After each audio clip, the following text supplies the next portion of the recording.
Solo tu hermana y su esposo este año, escribió mamá. Le respondí, disfruten de su pequeña reunión. No tenían ni idea de que yo estaba organizando una cena benéfica en mi rancho de $7 millones. Cuando vieron quiénes estaban sentados en mi mesa, se quedaron sin aliento. Mi nombre es Isabela. Tengo 30 años y vivo en Denver, Colorado. La nieve acababa de empezar a caer fuera de la ventana de mi apartamento cuando mi teléfono vibró esa mañana. Un único mensaje de mi madre iluminaba la pantalla. Este año, solo la familia de tu hermana. Algo pequeño. 9 palabras. Frías, educadas y definitivas. Las leí 2 veces, quizás 3. Esperando un segundo mensaje que nunca llegó. Te echaremos de menos. No. Quizás la próxima vez. Solo silencio. El tipo de silencio que se enrosca en tu pecho y aprieta hasta que respirar se convierte en una tarea. No era la primera vez que me dejaban de lado durante las fiestas. Pero algo en ese mensaje se sentía diferente, como la confirmación final de algo que siempre había sabido en el fondo. Yo nunca fui parte de su mesa familiar. Dejé el teléfono y miré por la ventana, observando cómo la nieve se acumulaba en la barandilla, cada copo capturando el tenue resplandor de la farola. Al otro lado de la calle, pude ver a una familia llevando a casa un árbol de Navidad. Risas, bufandas rojas, un padre levantando a su hija para que pudiera alcanzar la rama más alta. Eso solía ser lo que yo pensaba que significaba la Navidad. Calidez, unión, pertenencia. Pero en algún momento del camino, la palabra familia se había convertido en algo afilado, algo que cortaba. Cada recuerdo parecía repetir ese mismo patrón. Mi hermana Valeria en el centro, dorada y adorada, y yo de pie, justo fuera del círculo, aplaudiéndola desde las sombras. Durante años, intenté decirme a mí misma que no importaba, que estaba ocupada, que había superado la necesidad de su aprobación. Pero la verdad es que todavía dolía, como ser la única que se queda afuera en la nieve mientras todos los demás se sientan junto al fuego. Me serví una taza de café, dejé que el vapor empañara mis gafas y pensé en lo que significaba ser excluida.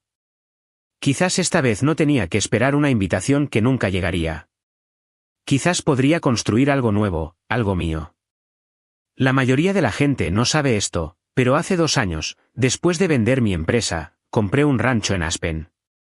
$5 millones en acres silenciosos de pinos, un lago helado que brilla como cristal al amanecer y una larga mesa de comedor de roble tallada a mano.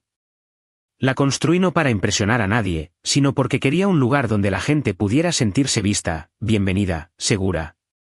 Nunca publiqué fotos en internet. Ni siquiera mi familia sabía que existía.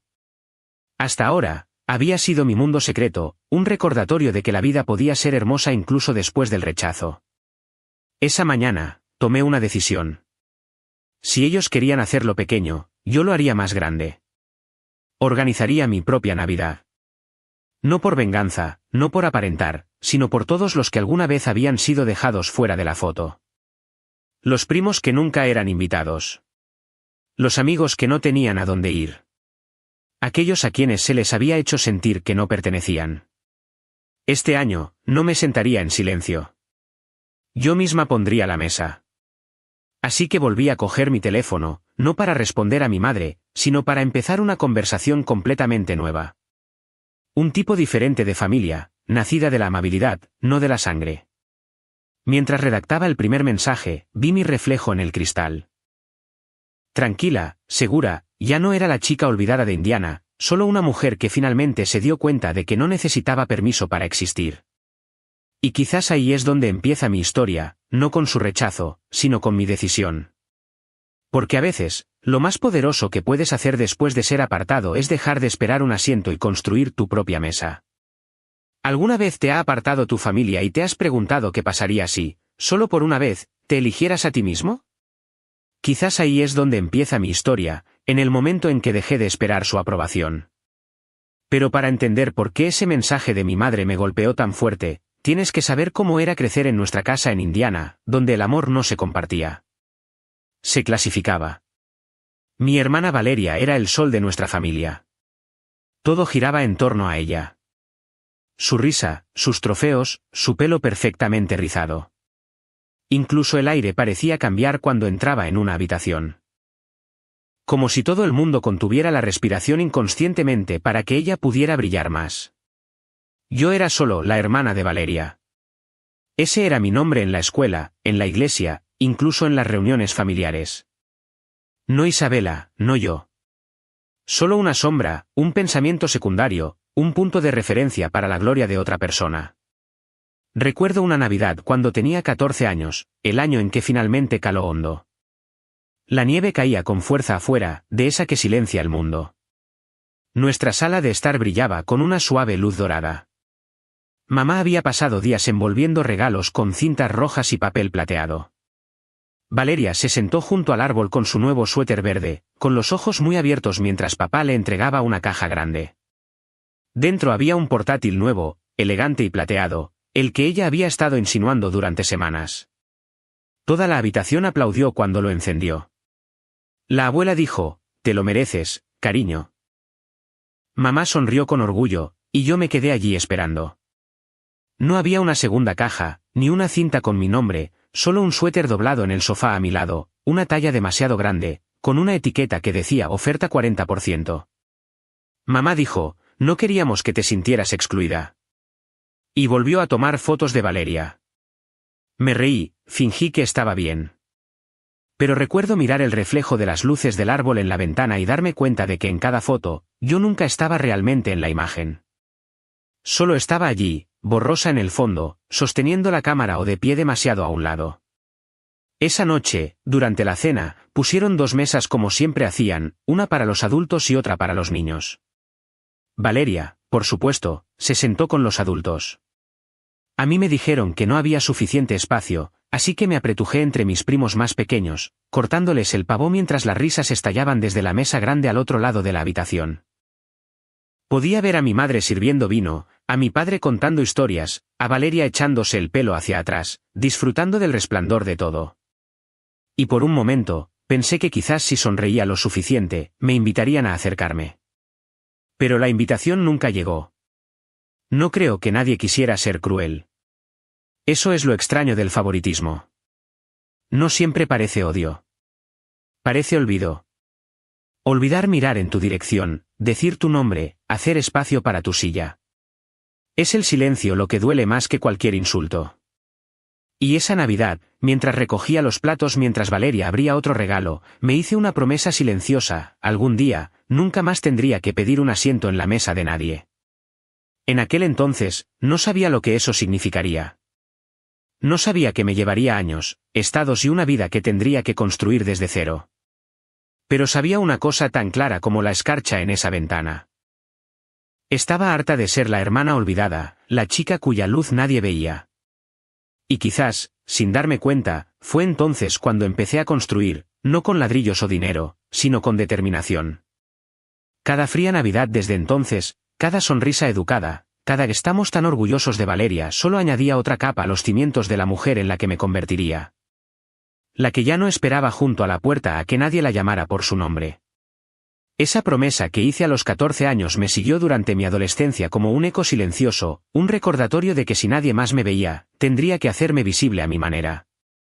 Mientras Valeria estaba en las prácticas de animadoras, rodeada de cámaras y aplausos, yo pasaba mis tardes en el garaje. No era gran cosa, un suelo de hormigón agrietado, una bombilla parpadeante y el olor a aceite y metal frío, pero era mío. El zumbido de los circuitos, el clic de las herramientas, el murmullo de un viejo ventilador se convirtieron en lo más parecido que tenía a la música.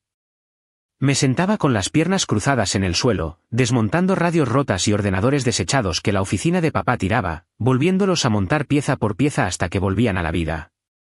Cada chispa se sentía como una prueba de que podía crear algo de la nada, que no era invisible para el universo, aunque lo fuera para mi familia. A veces gritaba, «Mamá, funciona», esperando que viniera a ver. Pero normalmente solo oía su voz desde la cocina, diciendo, «¿Qué bien, cariño?», antes de volver a ayudar a Valeria a ensayar para otra rutina de baile. Siempre era «qué bien». El tipo de frase que suena amable pero aterriza vacía. Como un punto final en lugar de un signo de exclamación. Cuando Valeria ganaba algo, una competición de animadoras, un concurso de belleza, incluso la más popular en el anuario escolar, mamá organizaba una fiesta. Globos, tarta, fotos familiares, vecinos que venían.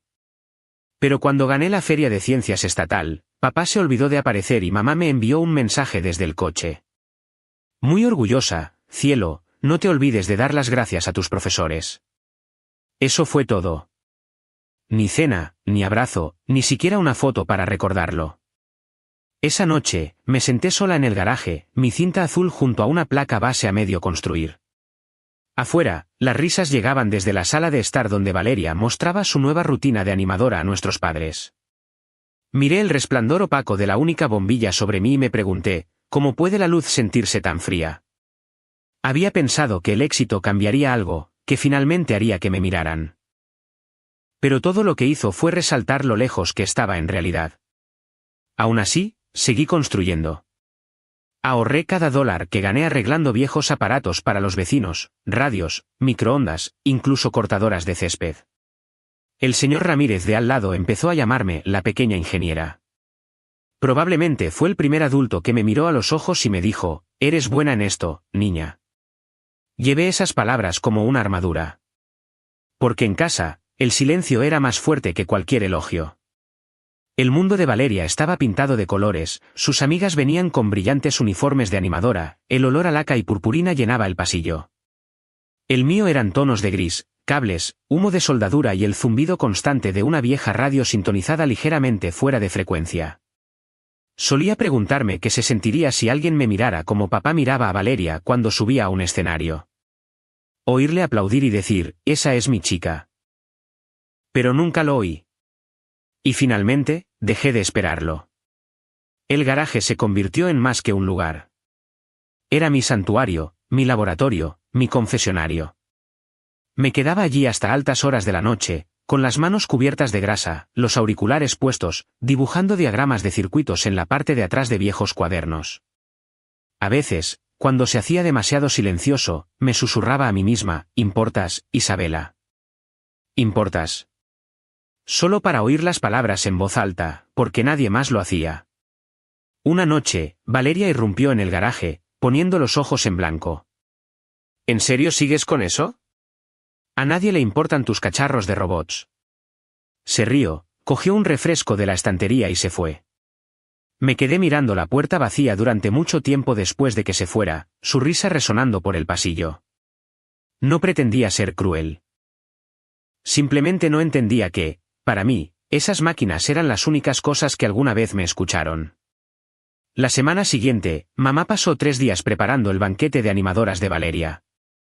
La casa olía a canela y glaseado, cada rincón decorado con dorado y rojo. Mi nombre no se mencionó ni una vez. Recuerdo estar sentada en las escaleras, mirando a través de la barandilla como Valeria posaba para las fotos con su brillante uniforme, todos coreando su nombre. El flash de la cámara capturó su rostro, brillante, dorado, y por un segundo, vi mi reflejo en el espejo detrás de ella, desvaído, a media luz, como si no se suponía que estuviera allí. Más tarde esa noche, después de que los invitados se hubieran ido, volví a hurtadillas al garaje. Apagué la luz del techo y dejé que la oscuridad se asentara a mi alrededor. Solo el tenue resplandor del soldador atravesaba las sombras. Creo que fue entonces cuando se me ocurrió por primera vez el pensamiento. Silencioso pero agudo. ¿Soy realmente la hija innecesaria? ¿La que nació solo para llenar el fondo de la historia de otra persona? A la mañana siguiente, papá me encontró dormida en el suelo, acurrucada junto a una placa de circuito a medio terminar. Me miró, suspiró y dijo, «Deberías pasar más tiempo afuera, Isabela. No es saludable estar aquí sentada todo el día». Luego cerró la puerta y se fue. Nunca vio el pequeño motor a mi lado, todavía zumbando suavemente. La única cosa en esa casa que siempre se mantuvo en funcionamiento gracias a mí. Años más tarde, cuando caminé por el campus de Stanford por primera vez, pensé en ese garaje, las sombras, el aire frío, el zumbido de las máquinas inacabadas. Fue donde aprendí por primera vez que la soledad podía ser una maestra, que a veces la oscuridad en la que te ves forzado a entrar se convierte en el mismo lugar donde empiezas a construir la luz. Pero en aquel entonces, todavía era una chica tratando de demostrar que pertenecía a una casa que ya había elegido a su favorita. Así que seguía arreglando cosas. Radios rotas, pantallas agrietadas, cables enredados, todas las pequeñas cosas que nadie más se molestaba en salvar. Quizás pensé que si podía arreglar suficientes, también podría arreglar el silencio. Pero no importaba cuántas máquinas devolviera a la vida, la casa seguía igual. Brillante para Valeria, tenue para mí. Aún así, en algún lugar entre la estática de las radios y el zumbido de los viejos ordenadores, se plantó una semilla. La idea de que la creación podría ser mi lenguaje, mi salida. Aún no lo sabía, pero esas noches en el garaje se convertirían en el plano de la vida que estaba destinada a construir.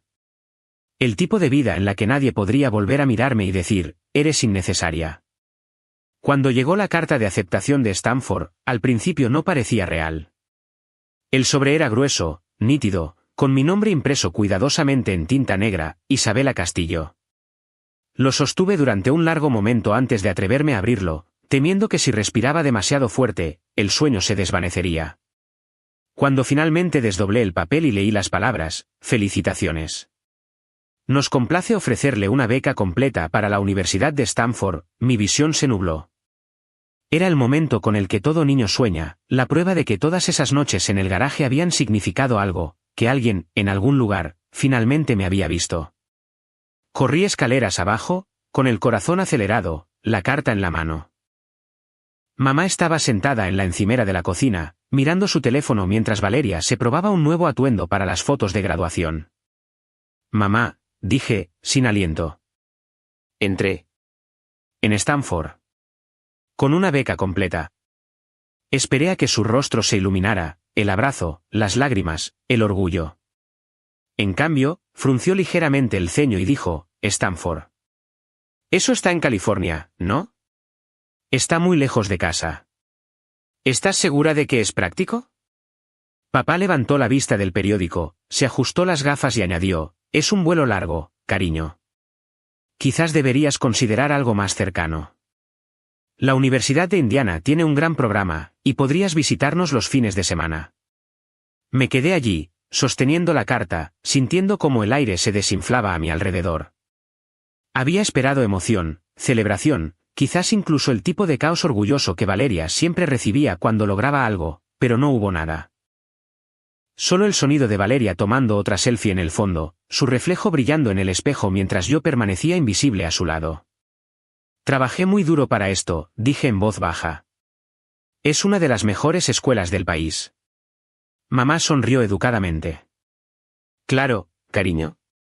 Estamos felices por ti. Solo no te precipites. Es un mundo muy grande ahí fuera. Esa noche, me quedé despierta mirando el techo, la carta en la mesita de noche brillando débilmente bajo la lámpara. Es un mundo muy grande ahí fuera. Las palabras no pretendían ser crueles, pero llevaban un peso, como si el mundo fuera demasiado grande para mí, como si no pudieran imaginarme perteneciendo a él. 2 meses después, estaba empacando una maleta, una mochila, un portátil. Eso era todo lo que tenía.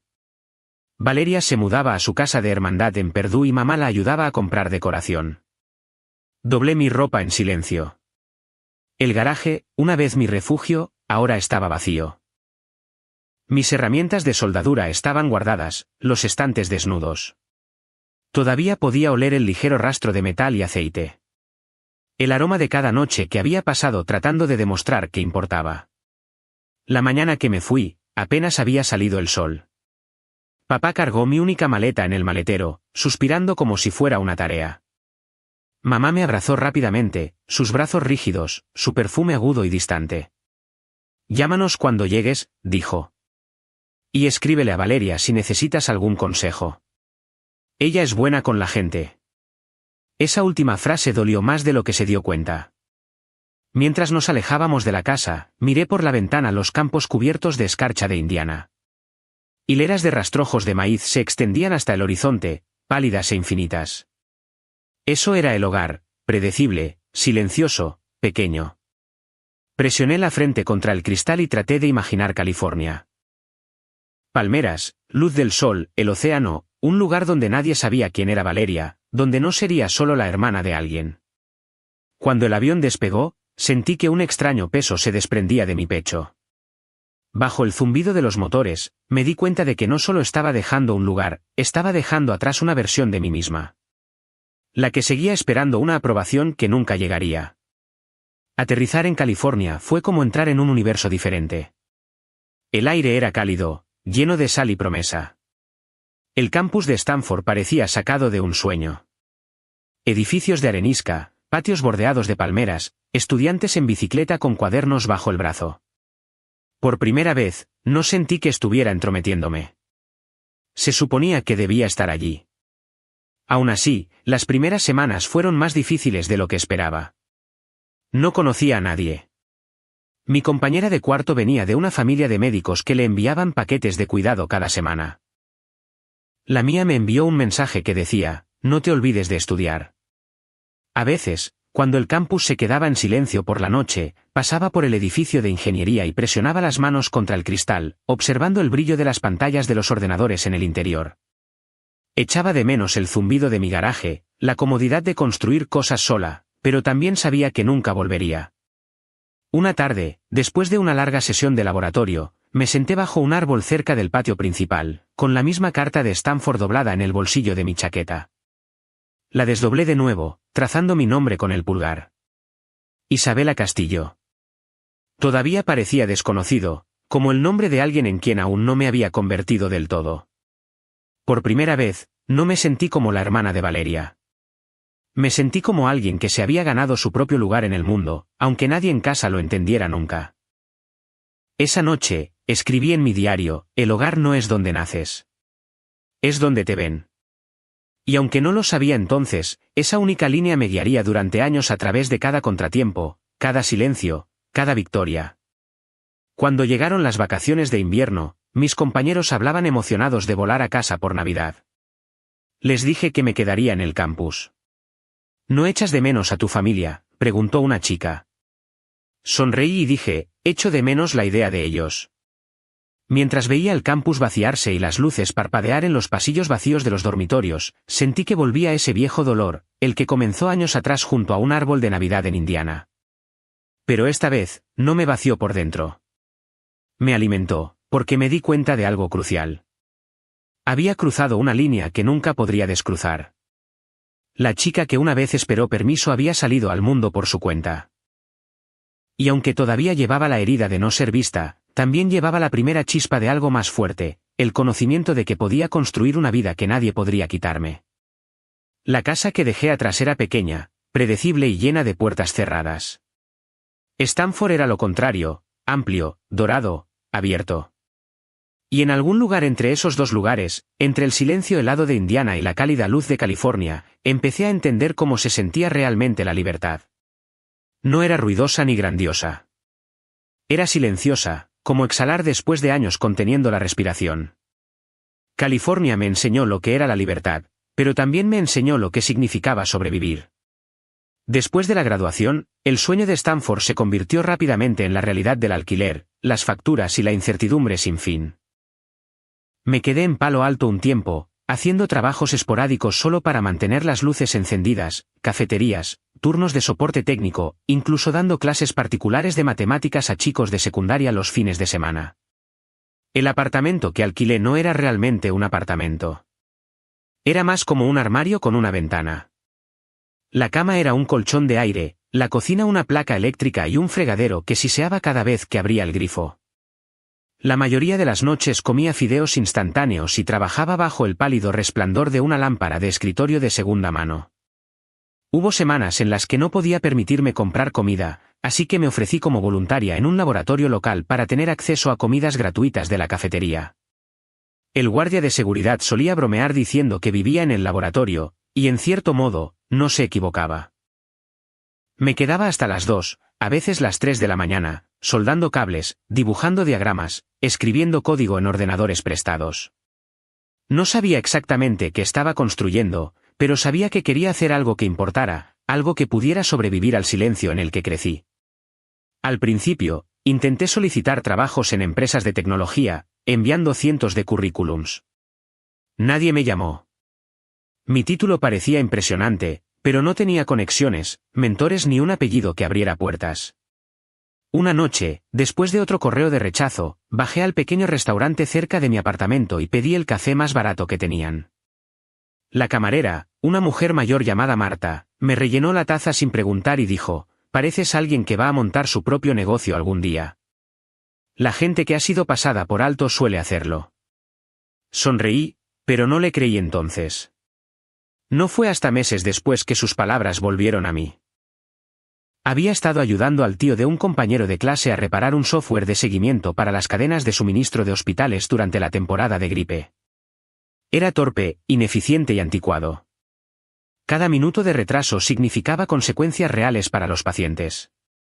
Esa noche, me quedé despierta dibujando una idea, una plataforma logística optimizada que utilizaba algoritmos predictivos para evitar la escasez. No tenía dinero, pero tenía tiempo. Y tenía el tipo de esperanza obstinada que solo proviene de no tener nada que perder. Lo llamé Medlink, abreviatura de Red Logística Médica. Construí el prototipo en un espacio de coworking que olía a café quemado y startups fallidas. Mi oficina era una silla plegable cerca de la máquina expendedora. Agoté 2 tarjetas de crédito para comprar servidores en la nube y le pedí prestado el portátil a un amigo cuando el mío se sobrecalentaba. Durante 2 años, presenté mi idea a inversores que sonreían educadamente y decían: «Eres impresionante, pero quizás consigue un cofundador con más experiencia». Traducción: alguien con más dinero, alguien que no se parezca a ti. Aún así, seguí construyendo. Sobreviví a base de cafeína y agallas. Hubo noches en las que lloré sobre el código, pensando en ese garaje de Indiana, en cómo el zumbido de esas máquinas rotas me había hecho compañía.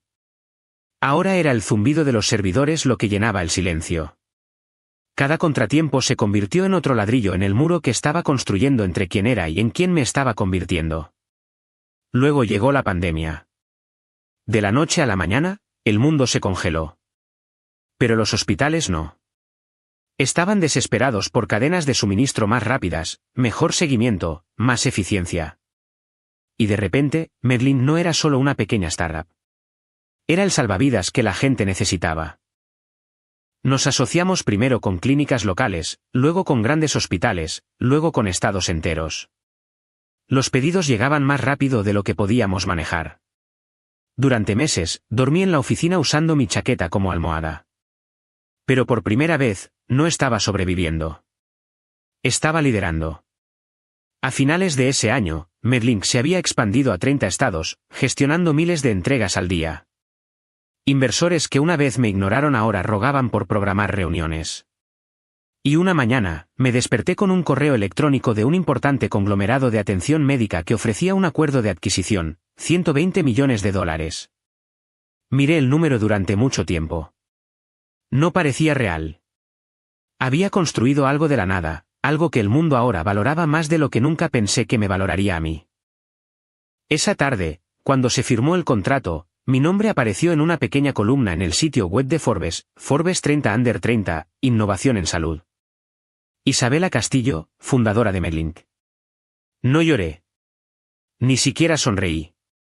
Simplemente me senté allí, en la silenciosa oficina, rodeada de pantallas, pensando en lo extraño que era que finalmente hubiera creado algo que hacía que la gente me viera. Sin embargo, las personas que más quería que me vieran probablemente no se preocuparían. Aún así, llamé a casa esa noche. Había pasado casi un año desde la última vez que hablamos. Mamá respondió al segundo timbre, su voz educada, pero distante, como la de una recepcionista. «Oh, Isabela, ¿cómo estás?» «Estoy bien, mamá», dije. «De hecho, muy bien. A la empresa le va genial. Acabamos de... Bueno, nos han adquirido hoy». «Qué bien, cariño», dijo, con el mismo tono que había usado cuando arreglé mi primera radio. «Me alegro de que te mantengas ocupada. Tu hermana acaba de ser ascendida en su firma. Sabes, le va muy bien». Forcé una risa. «Eso es genial. Dale la enhorabuena. Ah, y no te olvides de que se acerca la Navidad. Valeria organiza este año. Veremos a cuánta gente puede meter en su mesa». Colgué después de algunas amabilidades más. el mismo vacío floreciendo en mi pecho. No importaba cuántos millones hubiera en mi cuenta bancaria o cuántos titulares llevaran mi nombre. Para ellos, todavía era la hija innecesaria, todavía la que estaba justo fuera del marco. Esa noche, salí a conducir por la ciudad. Las calles estaban tranquilas, bordeadas de palmeras que se mecían con el viento costero. Mi teléfono no dejaba de iluminarse con mensajes, felicitaciones de periodistas, antiguos compañeros de clase, incluso inversores que una vez dudaron de mí. No respondí a ninguno. Simplemente seguí conduciendo hasta que las luces de la ciudad se desdibujaron y el océano apareció a la vista. Aparqué cerca de los acantilados, apagué el motor y escuché las olas. El aire olía a sal y lluvia. Pensé en esa chica en el garaje de Indiana, susurrándose a sí misma que importaba. Tenía razón. Pero no sabía que el éxito, cuando finalmente llegara, sería tan solitario. Durante mucho tiempo, observé el horizonte hasta que el cielo comenzó a clarear, un rosa pálido extendiéndose sobre el agua. Tenía todo lo que una vez pensé que me curaría. Dinero, reconocimiento, libertad. Sin embargo, todo lo que sentía era el mismo dolor silencioso, el mismo anhelo invisible. Al final, me di cuenta de algo que no había querido admitir. El éxito no arregla lo que el amor rompió. Solo te da las herramientas para construir algo nuevo. Aún no sabía qué era ese algo, pero mientras estaba sentada allí viendo el amanecer, me prometí a mí misma que esta vez no lo construiría para la aprobación de nadie. Lo construiría para mí. Después de la adquisición, tenía más dinero del que jamás imaginé, pero ningún lugar real al que pertenecer. Mi apartamento en Palo Alto era demasiado pequeño, demasiado temporal. Cada vez que volvía a casa de otra cena de negocios o ceremonia de premios, se sentía estéril, como entrar en una habitación de hotel que no era mía. Había flores en la encimera de los inversores, placas en las estanterías, y sin embargo, todo a mi alrededor se sentía frío. Una noche, después de otra celebración vacía, abrí mi portátil y empecé a buscar listados de terrenos en Colorado. No porque quisiera una mansión o un símbolo de riqueza, sino porque quería silencio, el tipo de silencio que no es solitario, sino pacífico. Aspen apareció casi por accidente. Las fotos mostraban pinos interminables, picos cubiertos de nieve y valles que parecían respirar por sí solos. Algo en las montañas se sentía como la verdad, firme, sin disculpas, silenciosamente magnífico. Un mes después, estaba allí en persona, con las botas hundiéndose en la nieve virgen, el aire tan fino que me quemaba los pulmones. El agente inmobiliario hablaba de los precios de las propiedades, pero yo no estaba escuchando. Estaba mirando la luz. La forma en que tocaba los árboles helados, la forma en que se reflejaba en la superficie vidriosa de un estanque cercano. Se sentía como el primer lugar en años que no esperaba que demostrara nada. Lo compré en el acto. El año siguiente se convirtió en mi acto privado de creación. Diseñé el rancho yo misma, negándome a que un arquitecto de lujo decidiera cómo debía ser un hogar. Quería que se sintiera vivo, honesto, construido por manos que recordaban lo que era trabajar en un frío garaje de Indiana. La cabaña principal se levantó de cedro y piedra, sus paredes respirando con el aroma de los pinos. Amplios ventanales enmarcaban la cordillera como cuadros, capturando la luz dorada al amanecer y el brillo plateado de la luna por la noche. Los suelos eran de roble, cálidos, texturizados, del tipo que cruje suavemente bajo los pies descalzos. En la sala de estar, construí una chimenea lo suficientemente grande como para tragarse las noches de invierno más frías. La repisa estaba hecha de madera de granero recuperada, lijada hasta quedar suave pero todavía marcada por la edad. Llené el espacio con cosas que me hacían sentir bien, mantas tejidas a mano, velas que olían débilmente a canela y humo, libros que había amado de niña pero que nunca tuve.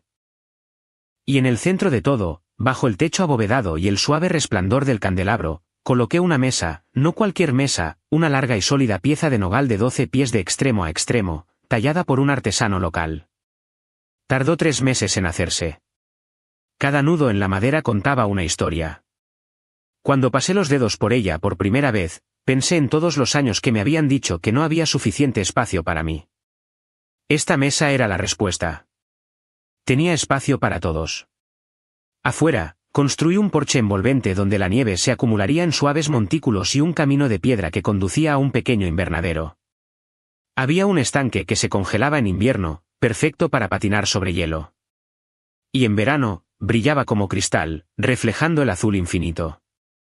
Incluso instalé un pequeño sistema de altavoces bajo las vigas que ponía jazz suave por las noches. Algunas noches me quedaba junto a la ventana con una taza de té, viendo caer la nieve, el fuego crepitando detrás de mí, el tenue aroma a pino y ámbar llenando el aire. Por primera vez, no sentía que estuviera esperando nada. No publiqué fotos. No se lo dije a mi familia, ni siquiera a Valeria. En las redes sociales, dejé que la gente pensara que todavía vivía en California. El rancho no era para exhibir. Era mi catedral secreta. Cada tabla, cada vela, cada ventana era una oración a la niña que una vez se sentó en la mesa de los niños, esperando que alguien la mirara. Este era su santuario. Cuando llegó la primavera, las montañas florecieron. La nieve se derritió en arroyos que corrían por el borde de la propiedad. Flores silvestres cubrían las praderas, explosiones de violeta y oro meciéndose con la brisa. Me despertaba temprano solo para escuchar el sonido de los pájaros resonando por el valle. Algunos días me sentaba junto al estanque con mi portátil, trabajando a distancia, mi perro acurrucado a mi lado, el olor a hierba fresca mezclándose con el café. Cada parte se sentía ganada, no comprada, construida.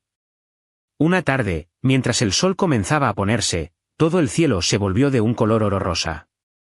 La luz se derramó por las ventanas, esparciéndose por la larga mesa. Puse un solo plato allí, mi cena, simple y tranquila, y me di cuenta de lo diferente que se sentía el silencio ahora. Ya no estaba vacío. Estaba lleno de esfuerzo, de memoria, de todo lo que había soportado para llegar a este punto.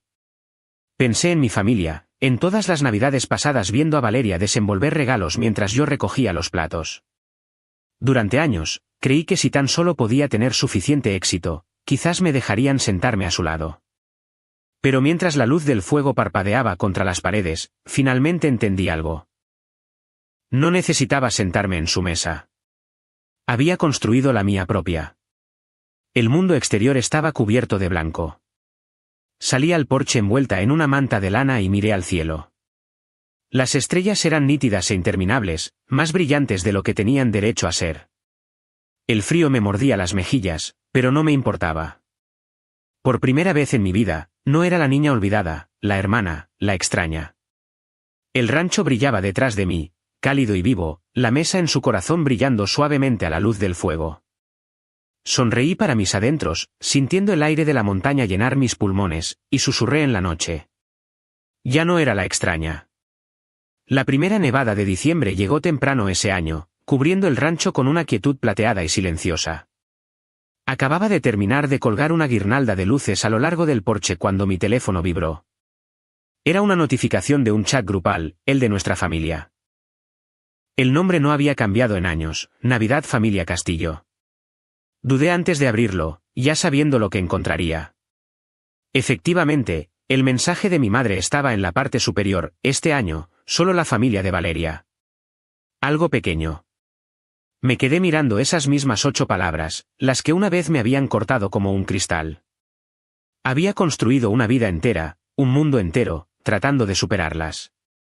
Pero verlas de nuevo, tan casuales, tan desconsideradas, trajo de vuelta cada viejo eco. Por un largo momento, no dije nada.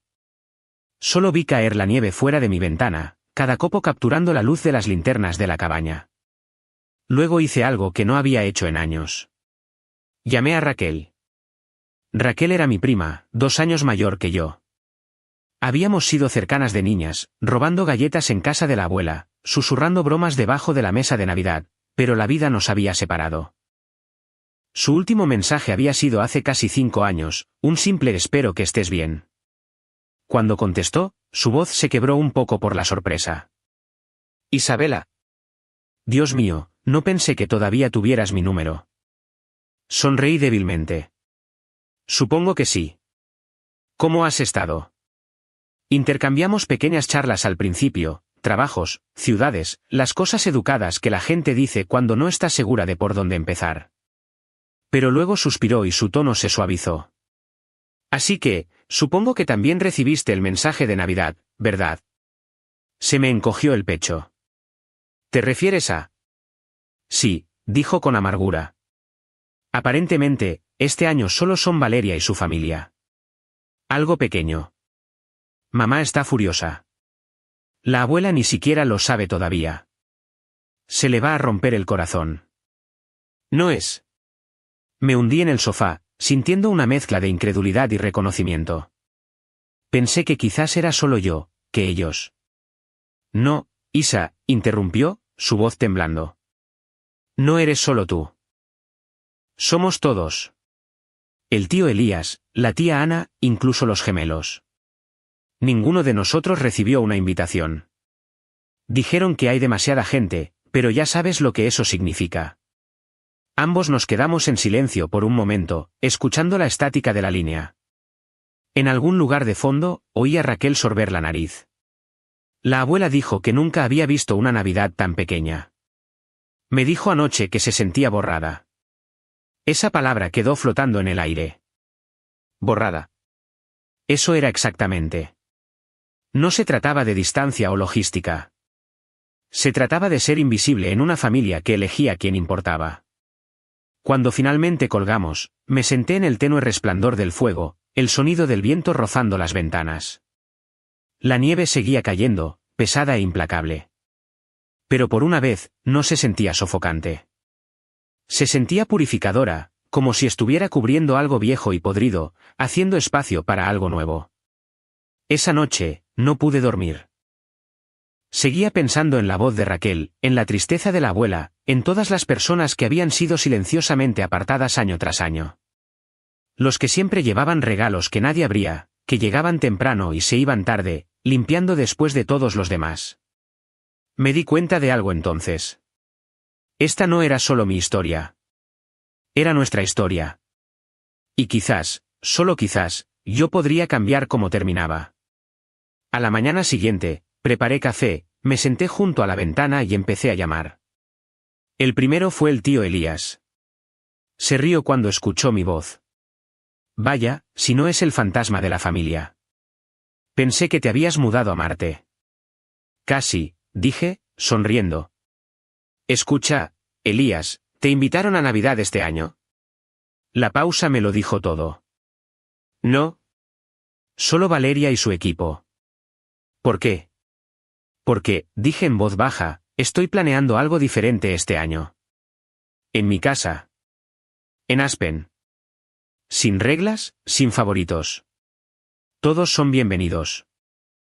Hubo un largo silencio al otro lado, seguido por el sonido de él carraspeando. ¿Hablas en serio? Completamente, dije. Su voz se quebró. ¿En serio, Isa? No tienes idea de lo mucho que eso significa. Cuenta conmigo. Hice otra llamada, y luego otra. La tía Ana lloró cuando escuchó la invitación. Eres la primera persona que me invita a Navidad en 5 años, dijo, con la voz temblorosa. Incluso los gemelos, ahora adolescentes, rogaron por ayudar a decorar. Cada llamada era como encender una vela en una habitación oscura, una por una, el espacio se llenó de calidez. Para cuando terminé, la lista había crecido más de lo que esperaba. Primos, tías, tíos, algunos viejos amigos de la familia que se habían alejado después de años de exclusión silenciosa. Personas que solían rondar en los bordes de las fotos familiares ahora tenían la oportunidad de estar en el centro. Cuando finalmente dejé el teléfono, el fuego en el hogar se había consumido, solo quedaban brasas incandescentes. Afuera, las montañas brillaban bajo la luz de la luna, y me di cuenta de que mi corazón se sentía más ligero que en años. No por venganza, sino por conexión. Durante tanto tiempo, creí que sanar significaba dejar el pasado atrás. Pero quizás a veces sanar significa invitar a otros que también fueron heridos y darles un lugar al que pertenecer. En los días siguientes, los mensajes empezaron a llover. Fotos de personas sonriendo a través de las lágrimas. Una nota de voz de la abuela, temblorosa pero llena de vida. Oh, Isabela, gracias, querida. Nunca pensé que volvería a ver a toda la familia junta. Estás trayendo de vuelta algo que perdimos hace mucho tiempo. Mientras escuchaba su voz, miré la larga mesa de madera en mi cabaña, todavía vacía, pero esperando. La imaginé llena de risas, luz y todas las personas a las que una vez se les hizo sentir pequeñas. La mesa que construí para mí misma estaba a punto de convertirse en algo mucho más grande. Nuestra mesa. Esa noche, mientras la nieve caía más fuerte y el rancho brillaba como una linterna contra la oscuridad, me susurré: construyamos una Navidad que nunca olvidarán. Y con eso, comenzó la rebelión silenciosa. No ruidosa, no cruel, solo una reunión de corazones largamente ignorados. Una revolución hecha de amabilidad, construida una llamada a la vez. A la mañana siguiente, me desperté antes del amanecer. El aire dentro del rancho estaba quieto y frío, el tipo de silencio que lleva consigo la posibilidad. Afuera, las montañas brillaban bajo un pálido horizonte rosado. Me quedé allí un momento, con el café en la mano, dejando que la quietud me invadiera antes de coger mi cuaderno y empezar a planificar. Si iba a reunir a todos, no podía ser solo otra cena. Tenía que significar algo, una celebración para cada persona que alguna vez había sido dejada de lado, descartada o olvidada. Esta Navidad sería la prueba de que ser excluido una vez no significaba que tuvieras que quedarte fuera para siempre. Llamé primero a Marta, una chef jubilada que una vez dirigió una pequeña posada en Aspen antes de cerrarla para cuidar de su esposo. La conocí por casualidad en el mercado local a principios de año, y conectamos al instante. Tenía una risa suave y manos que siempre olían débilmente a canela y mantequilla. Cuando le conté lo que estaba planeando, hizo una pausa por un largo momento y luego dijo: no estás organizando una cena, Isabela. Estás organizando una redención. Esa frase se me quedó grabada. Juntas, diseñamos el menú. Pato asado glaseado con arándano y naranja, cordero al romero y 3 tipos diferentes de tarta. Marta insistió en hornear todo desde cero, porque la gente puede saborear la sinceridad. Sonreí ante eso. Quería sinceridad en todas partes, en la comida, en el aire, en cada centímetro del rancho. Durante la semana siguiente, la tranquila cabaña se convirtió en algo vivo. Llegaron cajas de decoraciones de las pequeñas tiendas de artesanía del pueblo. Guirnaldas de naranjas secas y piñas, adornos de vidrio antiguos, hileras de cálidas luces de hadas. Pasé las noches colgándolas una por una, el aroma a pino mezclándose con la tenue dulzura de las velas de vainilla.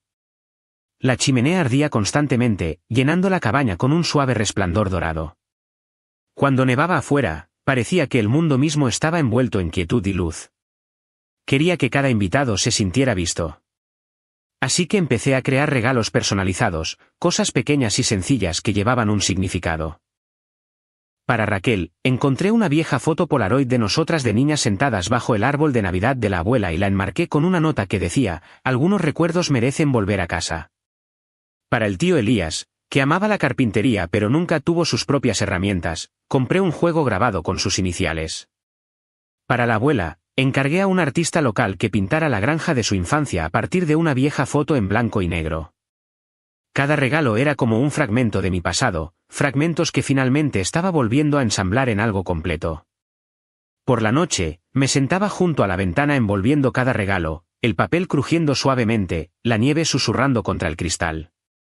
No estaba tratando de impresionar a nadie. No lo hacía por perdón. Lo hacía porque así era como quería recordarme a mí misma, no como la chica que fue olvidada, sino como la mujer que aprendió a dar sin pedir permiso. Marta llegó 3 días antes de Navidad, envuelta en una bufanda roja y llevando una caja de galletas todavía calientes del horno. Echó un vistazo alrededor y sonrió. ¿Construiste todo esto tú sola? Asentí. Soltó un silbido bajo. No solo construiste una casa, cariño. Construiste un refugio. Juntas, pasamos horas preparándonos, poniendo las mesas, arreglando las velas, puliendo las copas hasta que brillaron. La larga mesa de nogal en el centro de la habitación se convirtió en el corazón de todo. Pasé la mano por su superficie, pensando en cada Navidad que había pasado en la mesa de los niños, cada vez que mi nombre no había sido llamado. Esta vez, solo habría una mesa, larga, abierta y lista para todos. Para la mañana de Nochebuena, el rancho parecía sacado de un libro de cuentos. El aroma a hierbas asadas flotaba en el aire. Las ventanas brillaban con una luz cálida contra la nieve de afuera. Marta tarareaba suavemente en la cocina mientras rociaba el cordero. Encendí velas a lo largo de la escalera y coloqué ramas de acebo en cada alféizar. El aire vibraba con una anticipación tranquila, no del tipo tenso que solía llenar la casa de mi familia, sino algo más suave, honesto, casi sagrado. Antes de que llegaran los invitados, salí un momento. El frío me mordió la piel, el tipo de frío que te hace sentir despierto, presente. Las montañas se alzaban a mi alrededor, antiguas y silenciosas. Pensé en lo lejos que había llegado, desde la chica sentada en el garaje con una radio rota hasta la mujer de pie en una montaña rodeada de todo lo que había construido ella misma. El contraste me hizo reír suavemente por lo bajo. Quizás así era como se veía la sanación, no fuegos artificiales ni grandes gestos, sino actos silenciosos de creación. Cuando volví a entrar, coloqué el último adorno en el árbol, un pequeño corazón de madera grabado con las palabras, «Perteneces». Lo colgué justo en el centro, donde las luces lo iluminarían perfectamente. Y por un momento, sentí esa misma calidez que había estado persiguiendo toda mi vida. Marta entró y me encontró de pie allí. ¿Nerviosa?, preguntó. Negué lentamente con la cabeza. No nerviosa. ¿Lista? Ella sonrió, secándose las manos en el delantal. Entonces, hagamos un poco de magia, Isabela. Esa noche, mientras el fuego crepitaba y los primeros invitados comenzaban a llegar, sus coches crujiendo suavemente sobre el camino cubierto de nieve, miré alrededor de la resplandeciente habitación y sentí que algo dentro de mí se asentaba. Cada parpadeo de luz, cada regalo envuelto, cada nota de la suave música que sonaba de fondo era un trozo de quien solía ser, encontrando finalmente su lugar. Me di cuenta de que no estaba organizando esta Navidad para demostrarle nada a la familia que una vez me había dejado fuera. Lo estaba haciendo para demostrarle algo a la chica que solía ser, la que se sentaba en el garaje y se susurraba a sí misma, «¿Importas?». Y mientras la puerta se abría y Raquel entraba, su rostro iluminándose al ver la calidez y el olor a hogar, lo sentí claramente, esto no era venganza. Esto era redención. Cada vela, cada plato, cada sonrisa era una puntada en el tejido de la sanación. Esta vez, no estaba dando para ser aceptada. Estaba dando porque finalmente sabía cómo hacerlo. La nieve comenzó a caer más fuerte por la noche, cubriendo el rancho con una luz plateada. Adentro, cada vela parpadeaba cobrando vida. El fuego rugía en el hogar, y el aroma a romero asado y canela llenaba el aire. Marta se movía con gracia por la cocina, tarareando suavemente mientras rociaba el cordero, su risa mezclándose con la tenue melodía de Have Yourself a Merry Little Christmas que salía del tocadiscos. Me quedé junto a la ventana delantera por un momento, viendo aparecer los faros uno por el largo y sinuoso camino de entrada. Pequeños halos de luz cortando la nieve. Se me encogió el pecho, no por nervios, sino por algo más profundo. El extraño dolor que llega cuando te das cuenta de que el momento que has estado esperando toda tu vida finalmente está aquí. La primera en llegar fue Raquel. Irrumpió por la puerta, sacudiéndose la nieve del abrigo, con los ojos muy abiertos mientras miraba el cálido resplandor de la cabaña. «Isabela», susurró, con la voz quebrada. Esto es increíble». La abracé, y ella me sostuvo más fuerte que nunca. Uno por uno, los demás siguieron, el tío Elías con una pequeña talla de madera que había hecho para el centro de mesa, la tía Ana llevando tartas todavía calientes bajo papel de aluminio, los gemelos riendo mientras arrastraban sus trineos al porche. Incluso la abuela, envuelta en su viejo abrigo de piel, entró lentamente, conteniendo la respiración mientras miraba a su alrededor. «¡Ay, mi corazón!», murmuró, con lágrimas brillando en sus ojos. Por primera vez, se siente como Navidad otra vez. La habitación se llenó rápidamente con el sonido de las voces, la gente saludándose después de años de silencio, las risas derramándose en el aire, el tintineo de las copas, el crujido de los abrigos y las botas y los copos de nieve derritiéndose en las alfombras. La larga mesa de nogal que una vez estuvo vacía ahora brillaba con luz, guirnaldas de hojas perennes entrelazándose por el centro, velas reflejándose en la superficie pulida, platos puestos para todos, y me refiero a todos. No había una mesa de niños metida en un rincón, ni separación, ni jerarquía, solo un largo e interminable tramo de pertenencia. Mientras el fuego crepitaba, la abuela levantó su copa. Su voz, aunque suave, transmitía fuerza. Por primera vez, dijo en voz baja, mirando los rostros iluminados por la luz de las velas, sentimos que pertenecemos. La habitación se quedó en silencio. Por un instante, nadie respiró. Luego vinieron los aplausos, suaves al principio, luego creciendo, las risas mezclándose con las lágrimas. Sentí que el calor subía en mi pecho, un florecimiento silencioso y constante que derritió años de frío. Marta sacó el pato asado, la piel dorada brillando bajo las luces, y la habitación estalló en conversación de nuevo.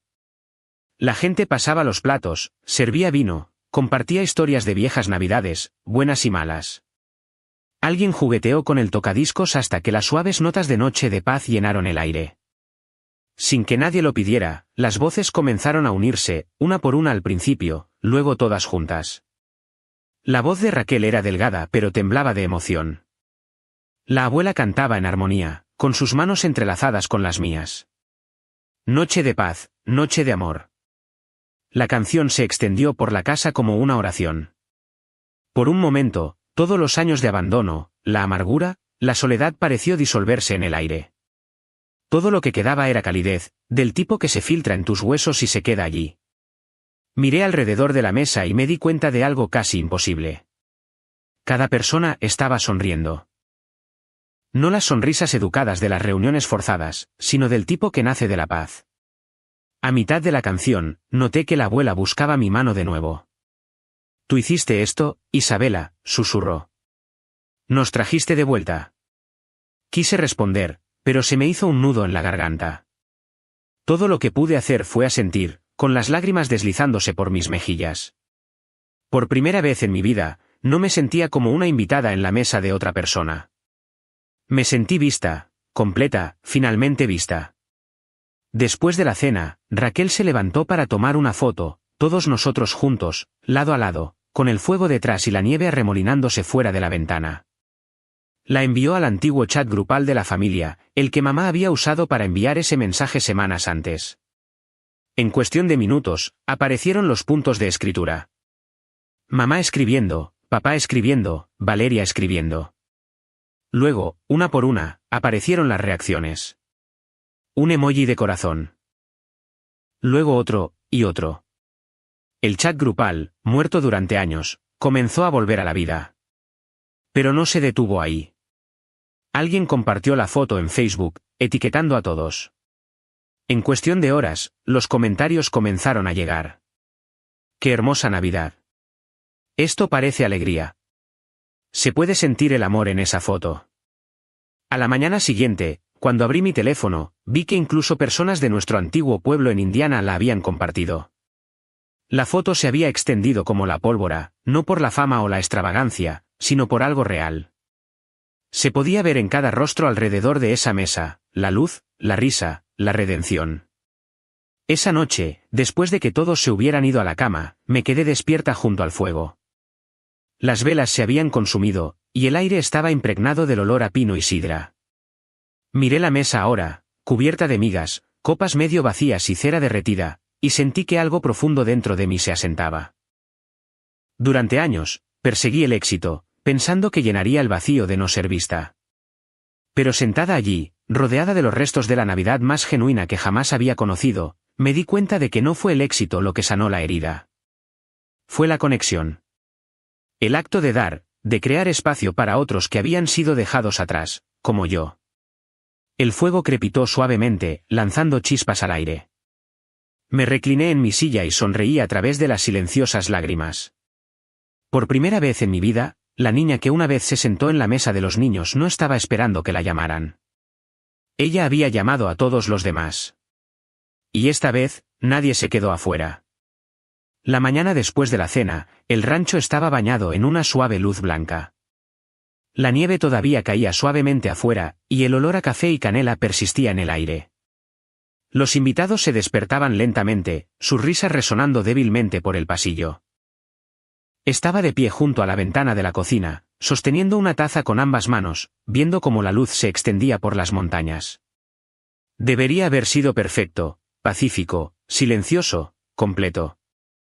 Pero entonces mi teléfono empezó a vibrar. Una llamada, luego otra, y otra. Mamá. Papá. Valeria.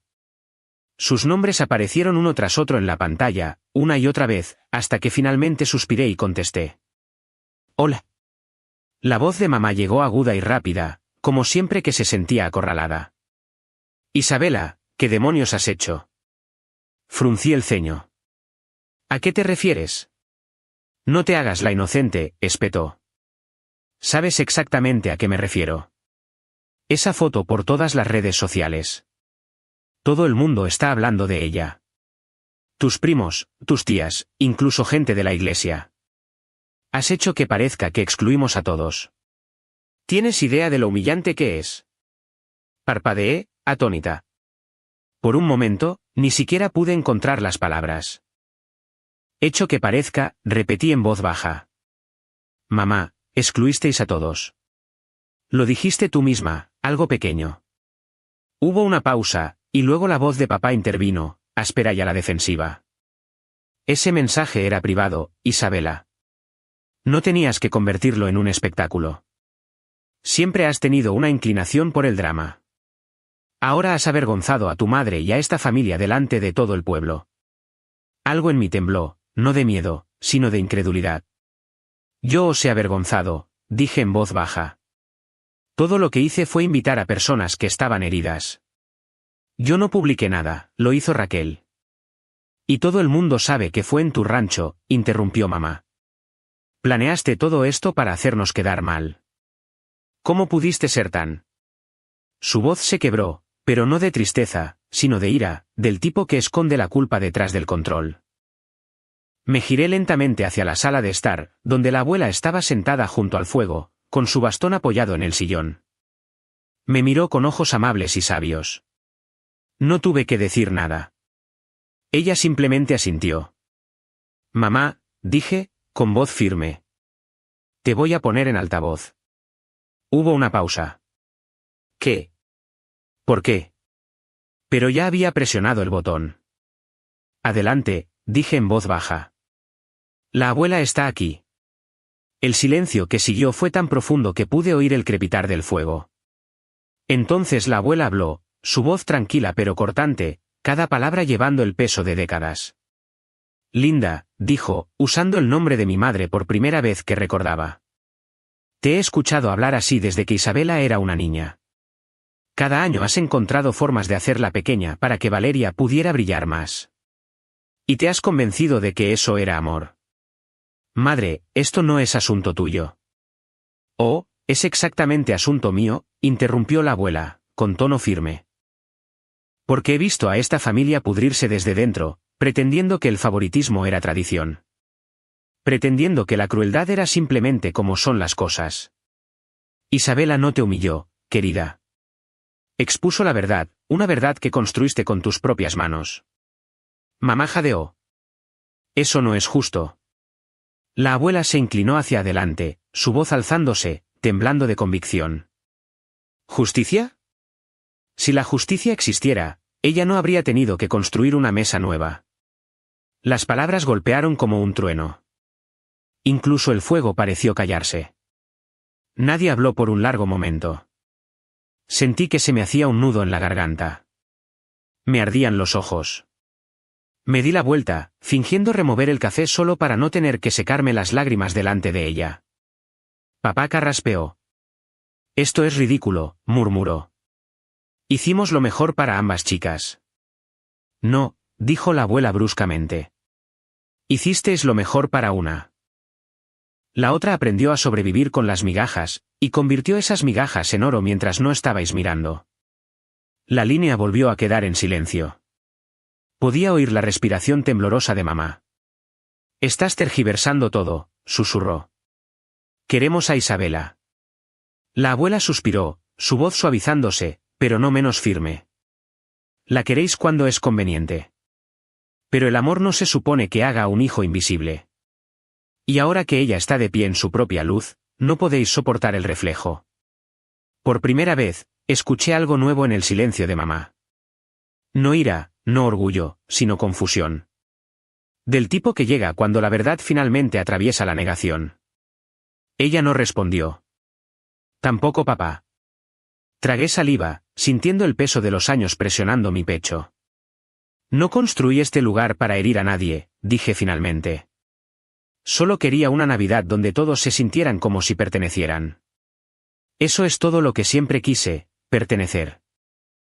Nadie respondió, solo respiraciones, débiles e irregulares al otro lado. Luego la llamada se desconectó. Dejé el teléfono lentamente. Por un momento, no me moví. La abuela extendió la mano sobre la mesa, su mano arrugada encontrando la mía. Su tacto era cálido, reconfortante. Ya no necesitas luchar, cariño, dijo en voz baja. La verdad habló por sí misma hoy. Asentí, incapaz de hablar. Me ardía la garganta y las lágrimas que había estado conteniendo finalmente se derramaron. No por dolor, sino porque por primera vez en mi vida, alguien más había dicho las palabras que yo había tenido demasiado miedo de decir. Miré por la ventana. La nieve volvía a caer, espesa y constante, cubriendo el rancho de un blanco puro. Detrás de mí, el fuego crepitaba, suave y vivo. Por primera vez, me sentí completamente libre. Extendí la mano, apagué el teléfono y susurré en la quietud, que el silencio sea suyo ahora. Los días que siguieron fueron tranquilos, no del tipo de silencio hueco que solía llenar la casa en Indiana, sino del tipo pacífico que se siente como exhalar después de años conteniendo la respiración. La tormenta exterior había pasado, dejando el mundo cubierto de un blanco puro. Dentro del rancho, el aire todavía estaba cálido con rastros de canela, pino y risas. La larga mesa, ahora medio despejada, medio desordenada, parecía una pintura de la vida misma.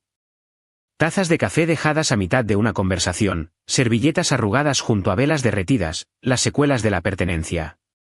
Estaba sentada allí una mañana, mirando mi teléfono, cuando noté una nueva notificación de chat grupal. El nombre me dejó sin aliento, Familia Navidad Aspen. Raquel lo había creado durante la noche. Dentro había docenas de mensajes, fotos de la noche anterior, notas de voz llenas de risas, pequeños corazones reaccionando al brindis de la abuela.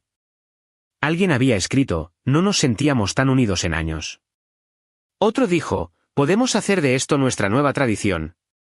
Incluso el tío Elías, que apenas enviaba mensajes, había escrito, el año que viene, traeré las sillas que estoy haciendo.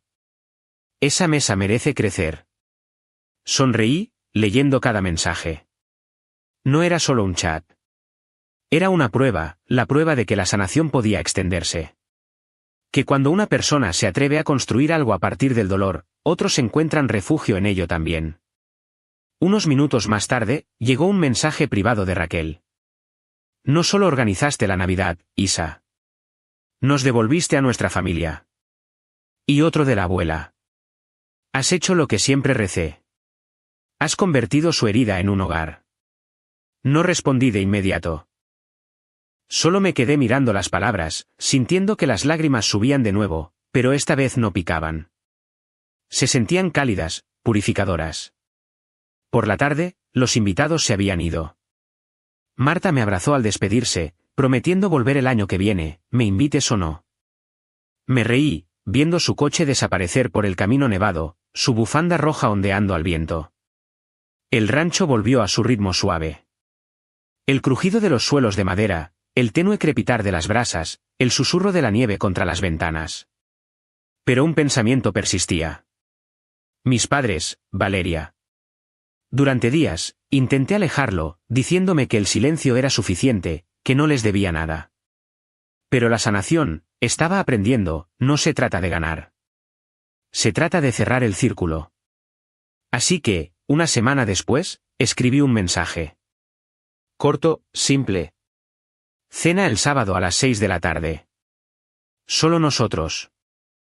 No esperaba que respondieran, pero el sábado por la noche, mientras la última luz se desvanecía detrás de las montañas, aparecieron faros en la distancia.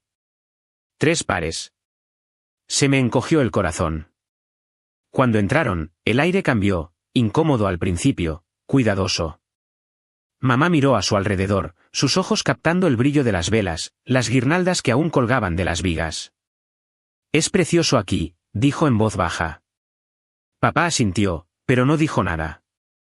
Valeria se quedó cerca de la puerta, sin saber si sonreír o disculparse. No les pedí nada. Solo los conduje a la mesa. La cena fue sencilla, sopa, pollo asado, tarta de manzana que Marta había dejado en el congelador. Sin discursos, sin fingir.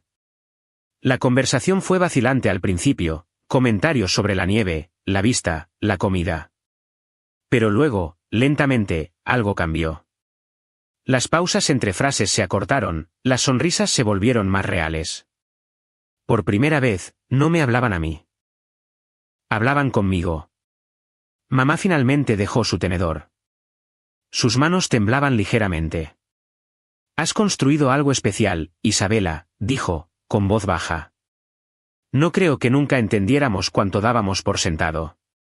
Papá añadió suavemente, «Lo hiciste bien, niña».